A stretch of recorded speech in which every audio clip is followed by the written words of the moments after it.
આખી જિંદગી જમીન પર ઘસડાઈને જીવવું ને એ માત્ર શરીરને નહીં આત્માને પણ છોલી નાખે.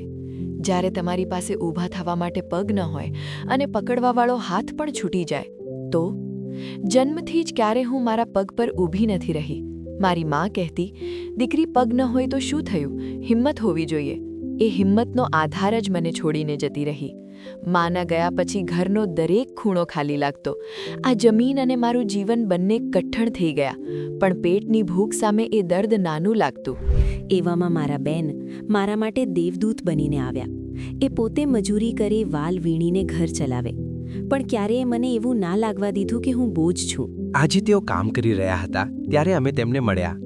પરિસ્થિતિથી વાકેફ અમે રાશન કીટ તો સાથે લાવ્યા હતા, પણ તેમને મળીને સમજાયું કે અહીંયા માત્ર મદદ નહીં, સન્માન અને સહારાની જરૂર છે.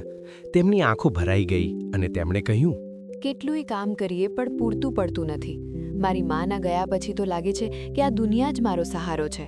આ શબ્દોથી અમે તેમનું આ જમીન પરના પીડાદાયક જીવનને બદલાવાનું નક્કી કર્યું. જ્યારે અમે તેમને વ્હીલચેર ભેટ આપી ત્યારે પહેલીવાર જમીન પરથી ઊંચા બેઠા. વર્ષો પછી એમની નજર જમીન પરથી ઉઠીને સામે ઊભેલા માણસોની આંખોમાં મળી. એ કશું બોલી ના શક્યા. બસ એમની આંખોમાંથી આંસુના 2 ટીપા એ વ્હીલચેરના હાથા પર પડ્યા. એ આંસુમાં વર્ષોની લાચારી ધોવાઈ રહી હતી. એ દિવસે સમજાયું કે જ્યારે ભગવાન કોઈના પગ છીનવી લે છે ને, ત્યારે કોઈને પગ બનીને મોકલવાનું ભૂલતો નથી. ચમત્કાર આકાશમાંથી નથી થતા, ચમત્કાર આપણા અને તમારા જેવા માણસો દ્વારા જ થાય છે.